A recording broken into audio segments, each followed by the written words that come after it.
سلام دوستان عزیز. اینجا دروازه قرآن استان یزد، یعنی ورودی استان یزد هست.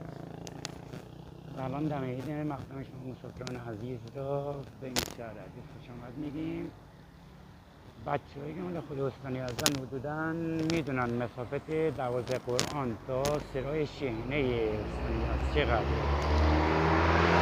یادش بخیر اون قدیما. الان امشب اومدم این درخت رو دیدم.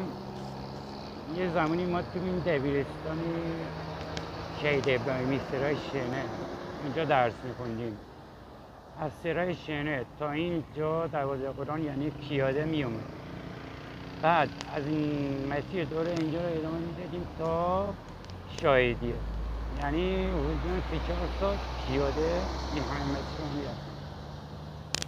بعد اینجا که میرسیدیم، یعنی از سرای شحنه که حرکت میکردیم اینجا میرسیدیم، الان جو اینجوری نبود که درخت ها خیلی کوچیک بودن، خیلی کوتاه بودن و آب بیاری میشد و این فضایی که الان میبینید همه خاکی بود، هنوز اصلا چمنکاری هم نشده بود.